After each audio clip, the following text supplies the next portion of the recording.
మీ ఎలాంటి వ్యాపార ప్రకటనలకైనా వెంటనే మా ఛానల్ సంప్రదించండి. అందరికి నమస్కారం. నేను శిరీష. ప్రస్తుతం మనతో పాటు ఉన్నారు ప్రముఖ ఆధ్యాత్మికవేత్త జ్యోతిష్య పండితులు రామదాస్ శర్మ గారు. గురుగారితో మాట్లాడదాం. నమస్కారం గురుగారు. నమస్కారం. గురుగారు, ఈ మే మాసంలో కర్కాటక రాశి వారికి ఎలా ఉండబోతుంది అంటారు? ఎలాంటి జాగ్రత్తలు తీసుకుంటే బాగుంటుంది అంటారు? గ్రహ గోచరం ఎలా ఉంటుందంటారు ఈ మాసంలో వీరికి? కర్కాటక రాశి వారి గోచారం ఇప్పుడు కూడా చాలా సున్నితంగా ఉంటుంది. ఎందుకలా చెప్పాలంటే వీళ్ళకి రాశ్యాధిపతి చంద్రుడు 2-3 రోజులకు ఒకసారి రాశి మారుతుంటాడు కాబట్టి వీళ్ళ గోచారం కూడా చాలా సెన్సిటివ్గా ఉంటుంది, సున్నితంగా ఉంటుంది వీళ్ళకి. మిగతా వాళ్ళకి లేదా అంటే మిగతా వాళ్ళ కంటే వీళ్ళకి ఎక్కువ ఉంటుంది. ఎందుకంటే రాశ్యాధిపతి చంద్రుడు కదా వీళ్ళకి. మిగతా వాళ్ళకి రాశ్యాధిపతి చంద్రుడు కాదు, కర్కాటక రాశి వాళ్ళకి మాత్రమే. అయితే వీళ్ళకి ఓవరాల్గా చూస్తే ఏమవుతుందంటే బృహస్పతి 12వ స్థానంలో ఉన్నాడు వీళ్ళకి. అందుకంటే ఏమవుతుందంటే బృహస్పతి వీళ్ళకి ఏమవుతుందంటే 6వ స్థానాధిపతి, పైగా 9వ స్థానాధిపతి వీళ్ళకి. అంటే వీళ్ళకి ఏంటంటే కొంచెం ఆరోగ్యం జాగ్రత్తగా కాపాడుకోవాలి వీళ్ళు. దానివల్ల ఏంటంటే కొంచెం ఎక్కువ ఔషధ సేవనం, అంటే ఎక్కువ మందులు వాడాల్సి రావచ్చు. కొంచెం అంటే వీళ్ళకి ఉండే సున్నితత్వం వల్ల, సెన్సిటివ్ మైండ్ వల్ల అలా చేయాల్సి రావచ్చు. అందుకని మిగతావి బాగానే ఉన్నాయి. అంటే మిగతా వీళ్ళు మామూలుగా తండ్రి తల్లి నుంచి ఎక్కువ సపోర్ట్ వస్తుంది వీళ్ళ గ్రహస్థితి వల్ల ఈ ఏప్రిల్ మే నెలలో. ఎందుకంటే సూర్యుడు స్ట్రాంగ్గా ఉన్నాడు, సూర్యుడు మంచి ఉచ్చులో ఉంటాడు. చంద్రుడు ఆయన ఉచ్చుకు కూడా వస్తాడు ఒకసారి, ఈ మార్గ మధ్యలో వస్తాడు. కాబట్టి ఏమవుతుందంటే తల్లిదండ్రుల సపోర్ట్ బాగా ఉంటుంది వీళ్ళ ప్యాంపరింగ్ కూడా బాగా ఉంటుంది. అంటే చిన్నపిల్లల గురించి చెప్తాను, పెద్దవాళ్ళ గురించి కాదు. పెద్దవాళ్ళకి పెద్ద తల్లిదండ్రులు కూడా వాళ్ళ ప్రేమాభిమానాలు ఎక్కువ ఉంటాయి వీళ్ళకి. ఈ మంత్స్లో, ఏప్రిల్ మే మంత్స్లో బాగుంటాయి అన్నమాట. ముఖ్యంగా విద్యార్థులకు ఎలా ఉంటుందంటారు? ముఖ్యంగా హయ్యర్ స్టడీస్ కోసం అవుట్ ఆఫ్ స్టేషన్కి వెళ్తూ ఉంటారు కదా, వీసాస్ అని, అవన్నీ ఓకే అవుతాయా, వెళ్ళొచ్చు అంటారా? లేకపోతే హయ్యర్ స్టడీస్ కూడా ఇక్కడే కంప్లీట్ చేయమంటారా? ఓకే అవుతాయి. ఎందుకంటే వీళ్ళకి హయ్యర్ స్టడీస్ సంబంధించి బృహస్పతి ద్వాదశంలో ఉన్నాడు కాబట్టి వీళ్ళకి వెళ్ళాల్సి వస్తుంది. దూర ప్రయాణాలకు వెళ్తారు దానికి సంబంధించి. దానికే కాకుండా దూర ప్రయాణాలు మామూలుగా ఆటోమేటిక్గా ఉంటాయి వీళ్ళకి. ఎందుకంటే 9వ రాశాధిపతి బృహస్పతి 12లో ఉన్నాడు. అంటే లాంగ్ డిస్టెన్సెస్ ఆటోమేటిక్గా జరుగుతాయి వీళ్ళకి. వీళ్ళు ఫ్యామిలీతో బయటకు వెళ్ళడము, లేదా అంటే ఒక పని గురించి బయటకు వెళ్ళడము, లేదంటే చదువు కోసం, లేదా ఉద్యోగం, అంటే మామూలుగా ఉద్యోగం చేసుకునే వాళ్ళు వేరే స్టేట్కి కానీ వేరే కంట్రీకి కానీ వెళ్ళి అక్కడ పనులు పూర్తి చేసుకుని రావడం, ఇట్లాంటివి అయితే ఉంటాయి. కాదు గురుగారు, ఈ గ్రహణం ఎఫెక్ట్ సింహరాశి మీద పడితే అది కర్కాటక రాశి వారికి ఎలా ఎఫెక్ట్ అవుతుంది? కర్కాటక రాశి నుంచి సింహరాశి 2వ స్థానం కదా. 2వ స్థానం అంటే కుటుంబ స్థానం. అది కుటుంబ స్థానంలో కేతు ఉండడం, పైగా గ్రహణం ఉండడం అక్కడ. సో కాబట్టి ఏంటంటే కుటుంబ వాతావరణంలో మార్పు అందువల్ల వస్తుంది. మరి ఈ వైశాఖ మాసంలో అమావాస్య ముందు బాగుంటుంది అంటారా, అమావాస్య తర్వాత వీళ్ళకి కలిసి వస్తుంది అంటారా? అమావాస్య తర్వాత కొంచెం గ్రహస్థితి బాగుంటుంది వీళ్ళకి. ఇంకా గట్టిగా చెప్పాలంటే జూన్ తర్వాత వీళ్ళకి బాగుంటుంది. ఎందుకంటే రాశి మీదకి బృహస్పతి వస్తాడు, బాగుంటుంది. అంతకుముందు కూడా అమావాస్య తర్వాత బాగుంటుంది. వివాహ యోగం ఉందంటారా? వివాహం ఉందమ్మా. 9లో ఉన్నాడు కాబట్టి వివాహం ప్రయత్నం చేస్తూ ఉంటుంది డెఫినెట్గా.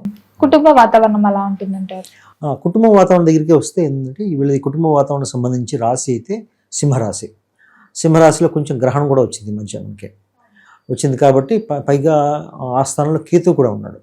అంటే ఏమవుతుందంటే ఇప్పుడు వీళ్ళ కుటుంబ వాతావరణంలో కొంచెం కుటుంబ సభ్యుల మధ్య గొడవలు వచ్చే అవకాశం ఉంది.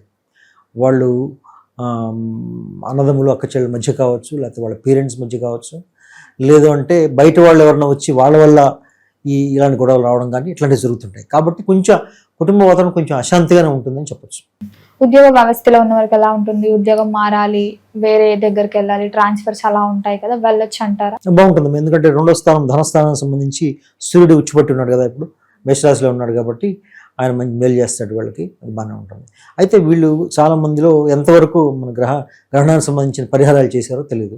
చేసుకునే వాళ్ళకి బాగానే ఉంటుంది, చేసుకోని వాళ్ళకి కొంచెం ఒడిదుడుకులు ఉంటాయి. అది వాటిని కూడా మనం ఈ సాధన ద్వారా అధిగమించవచ్చు.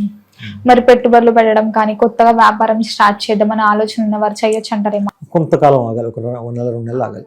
ఆర్థిక పరంగా ఎలా ఉంటుందంటారు? ఆర్థిక పరంగా కొంచెం ఒడిదుడుకులు ఉంటాయి వీళ్ళకి, ఉంటాయి. ఎందుకంటే వీళ్ళు ఇన్వెస్ట్మెంట్ డిసిషన్స్ కరెక్ట్గా తీసుకోలేదు ఇప్పుడు. ఎందుకంటే ఆ కన్ఫ్యూజన్ ఉంటుంది, ఆర్థికపరమైన కన్ఫ్యూజన్ ఉంటుంది వీళ్ళకి. వీళ్ళు తీసుకుందాం అనుకున్నా కూడా కుటుంబ సభ్యులు పడినారు. కుటుంబంలో ఉన్న వ్యక్తులు కానీ, లేకపోతే వీళ్ళ స్నేహితులు కానీ, లేరు వీళ్ళు తండ్రి స్థానంలో ఉన్నవాళ్ళు కానీ వీళ్ళు పన్నీరు అనమాట.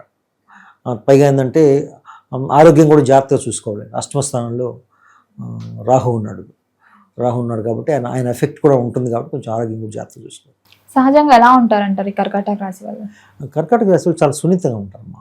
వాళ్ళు బయటకు కనిపించరు కానీ మనం చిన్న మాట అన్నా కూడా భరించలేరు. వాళ్ళు చాలా సున్నితంగా ఉంటారు. ఎందుకంటే చంద్రుడు కదా, చంద్రుడు మనఃకారకుడు కాబట్టి వాళ్ళు ఎంత సున్నితంగా ఉంటారో అంత మూడ్ చేంజెస్ కూడా అంత ఫాస్ట్గా ఉంటాయి. వాళ్ళకి మూడ్ చేంజెస్ చాలా ఫాస్ట్గా ఉంటాయి. ఎందుకంటే వాళ్ళ మూడ్ చేంజెస్ చంద్రుడితో లింక్ అయి ఉంటాయి. మామూలుగా చంద్రుడు మారుతూ ఉంటాడు కదా, 2.5 రోజులకు ఒకసారి మారుతూ ఉంటాడు. మారిన ప్రతిసారి కూడా వాళ్ళకి ఫ్లక్చుయేషన్స్ ఉంటాయి. ముఖ్యంగా చెప్పాలంటే ఈ పౌర్ణమి, అమావాస్య ఆ టైము ఆ ఎఫెక్ట్ వీళ్ళ మీద చాలా ఎక్కువ ఉంటుంది. ఈ కర్కాటక రాశి వాళ్ళ మీద పౌర్ణమి అయితే ఇంకా ఎక్కువ ఉంటుంది. ఎందుకు? ఎక్కువ తేజస్సుగా ఉంటారు చంద్రుడు ఉంటారు కాబట్టి అప్పుడు కొంచెం స్ట్రాంగ్గా ఉంటారు వీళ్ళు. అమావాస్య ఇచ్చినప్పుడు చంద్రబలం తక్కువ ఉంటుంది కాబట్టి కొంచెం వీక్గా ఉంటారు. అట్లా మరి ఈ మాసం అంతా వీళ్ళకి ఎలా ఉంటుంది అంటారు ఓవరాల్గా అందరికీ? ఓవరాల్గా నాకు చెప్పాలంటే ఒక 60-70% బాగానే ఉంది వీళ్ళకి. మరి మొత్తం అందరికీ బాగుండాలంటే ఎలాంటి పరిహారాలు చేసుకోవచ్చు అంటారు? ఏ దైవాన్ని పూజించవలసి వస్తుందంటారు? ముఖ్యంగా వీళ్ళు చేసుకోవాల్సింది ఏంటంటే కుటుంబంలో శాంతి కావాలంటే గణపతి ఆరాధన చేయాలి. వీళ్ళు ఆ ఆరాధన చేస్తే కుటుంబంలో కొంతవరకు శాంతి వస్తుంది. తర్వాత ఆరోగ్యం గురించి అయితే దుర్గామాత ఆరాధన చేయాలి, రాహు కంట్రోల్ చేయడం కోసం. ఖర్చులు అవి కంట్రోల్ చేయడానికి దక్షిణామూర్తి స్తోత్రం కానీ. ముఖ్యంగా గురుగారు ఈ మాసంలో కర్కాటక రాశి వారు ఎలాంటి పరిహారాలు చేసుకోవచ్చు అంటారు? ఏ దైవారాధన కలిసి వస్తుందంటారు వీరికి? కర్కాటక రాశి వారు ముఖ్యంగా ఏంటంటే వాళ్ళ కుటుంబ పరంగా కొంచెం శాంతి కావాలంటే గణపతి ఆరాధన చేసుకోవాలమ్మా. పెద్దవాళ్ళు అయితే గణపతి ఆరాధన, గణపతి సంబంధించిన శ్లోకాలు చదువుకోవడం కానీ ఆయన అష్టోత్తరం కానీ చదువుకోవడం కానీ చేయాలి. ఎందుకంటే కేతుకు అధిష్టాన దేవత గణపతి కుటుంబ స్థానంలో ఉన్నాడు కాబట్టి ఆయన కేతుకు సంబంధించిన శ్లోకం చదువుకున్నా, గణపతి సంబంధించిన శ్లోకాలు చదువుకున్నా కొంచెం వరకు కంట్రోల్ అవుతుంది. తర్వాత వాళ్ళు దుర్గామాత సంబంధించిన అష్టోత్తరాలు కానీ ఆలయ దర్శనం కానీ చేస్తే మంచిది. గురుగారు మొత్తం మీద ఈ మాసంలో కర్కాటక రాశి వారు దేని పట్ల జాగ్రత్తగా ఉంటే బాగుంటుందంటారు? ముఖ్యంగా వాళ్ళ మనశ్శాంతిని కాపాడుకోవాలి వాళ్ళు. అది చెడిపోయే అవకాశం కొంచెం ఎక్కువ ఉంది వాళ్ళకి. దాన్ని కాపాడుకోవాలంటే కొంచెం మెడిటేషన్ చేయడము, తర్వాత కొంచెం ప్రశాంతమైన ప్లేసెస్కి వెళ్ళి వాళ్ళ తల్లిదండ్రుల సపోర్ట్ బాగుంటుంది. కర్కాటక రాశి వాళ్ళకి వాళ్ళ సపోర్ట్ తీసుకొని వాళ్ళకు వచ్చిన సమస్యలు అధిగమించవచ్చు. ఈ రాజకీయ రంగంలో ఉన్న వారికి, సినీ రంగంలో ఉన్న వారికి ఎలా ఉంటుందంటారు ఈ మాసంలో? ఈ కర్కాటక రాశి వాళ్ళకి సినీ రంగంలో ఉంటే